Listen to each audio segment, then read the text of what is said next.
7 जून को एक फिल्म आ रही है जिसका नाम तो पहले था हम दो हमारे 12, बाद में नाम बदल कर रख दिया गया हमारे 12। ये फिल्म क्यों बनाई जा रही है? जब आप नजर उठा के देखेंगे तो पता चलेगा कि ये फिल्म सिर्फ और सिर्फ मुल्क के अमन को खराब करने के लिए, दंगा लड़ाई झगड़ा कराने के लिए और मुसलमानों की बेइज्जती करने के लिए, तजलील करने के लिए, मजाक उड़ाने के लिए, सिर्फ और सिर्फ इसलिए बनाए जा रहे हैं।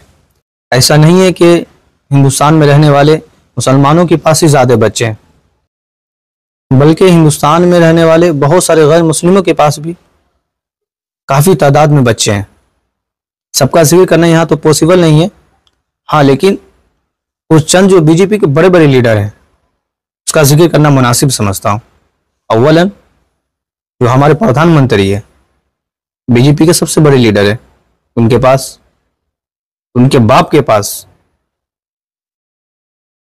6 बच्चे थे। अमित शाह जो गृह मंत्री हिंदुस्तान के बड़े लीडर है बीजेपी के, तो 7 बहनों के बाद है, मतलब उसके बाप के पास 8 बच्चे थे। ऐसे ही और कई लीडर हैं। रवि किशन जो बीजेपी के एक लीडर है, उसके पास 4-5 बच्चे हैं, 4 बच्चे हैं तकरीबन, जिससे मालूम चलता है कि हिंदुस्तान में इतने गैर मुस्लिम ऐसे हैं जिसके पास बहुत सारे बच्चे हैं। लेकिन हाँ, फिल्म बनेगी तो सिर्फ मुसलमानों के ऊपर, ताकि मुल्क के अमन खराब हो, लड़ाई झगड़े दंगे और पता नहीं क्या क्या कराने के लिए ये लोग ऐसी फिल्म बनाते हैं। इसलिए इस फिल्म का बायकॉट होना चाहिए और मुल्क के अमन को बरकरार रखने के लिए ज़रूरी है ऐसी फिल्मों का बायकॉट करना। और दूसरी बात यह है कि कुरान करीम की एक आयत का इस फिल्म के अंदर मिस यूज़ किया गया है। चलिए हम उसको समझते हैं कि कुरान ने अगर कहा है कि तुम्हारी खेती है, तुम चाहो जिधर से आओ, इसका क्या मतलब है? खेती, जमीन जिस पर हम चलते हैं वो जमीन है, लिहाजा उससे जो कुछ हासिल होता है उसको खेती बोलते हैं। हम गेहूं, चावल, दाल की हर किस्म की, मसूर, मूंग, पता नहीं सब्जी वगैरह करते हैं, हम बोलते हैं हमारी खेती है। क्यों? उस जमीन से हमको हासिल होता है ना, तो उसको खेती बोलते हैं।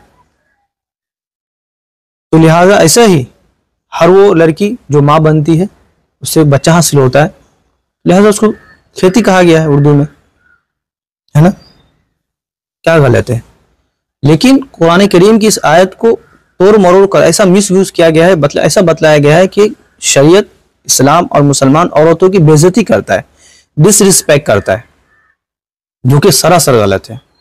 बल्कि दुनिया में वाहिद एक ऐसा मजहब है इस्लाम जो औरतों को बहुत मकाम दिया है, बहुत इज्जत दिया है। वो औरत जो पैदा होती थी तो उसको जिंदा दरगोर कर दिया जाता था। वो लड़की जो पैदा होते ही उसके माँ बाप उसको दफना देते थे, लेकिन इस्लाम के आने के बाद उसको इज्जत मिली। नहीं कमाना है, नहीं कुछ, पूरी जिम्मेदारियां उसके बाप के ऊपर, उसके भाई के ऊपर, उसके शौहर के ऊपर रखा। शादी के बाद भी तरका उसके बाप के हिस्से में से उसको मिलेगा। इस्लाम ही है जो औरतों को इतनी इज्जत दिया। दूसरी बात कि जिधर से चाहो आओ, ऐसा बतलाया गया है कि शरीयत इस्लाम मुसलमान औरतों की बेइज्जती करता है। अरे नहीं यार, ऐसा नहीं है, बल्कि कुरान तो इस्लाम और शरीयत और मुसलमान तो औरतों की इज्जत करता है।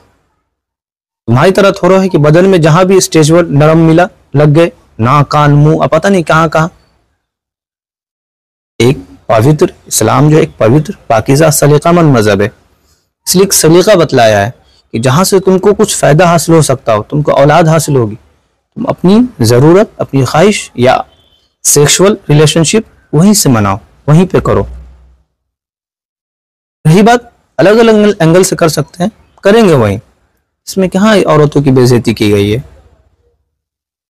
औरतों की तो बहुत रिस्पेक्ट किया इस्लाम ने। लिहाजा ये फिल्म सरासर मुल्क के अमन को खराब करने के लिए, दंगा लड़ाई झगड़े कराने के लिए है। लिहाजा हिंदुस्तान का हर वो वासी जो मुल्क में अमन शांति चाहता है, उसको चाहिए कि इस मूवी का बायकॉट करे।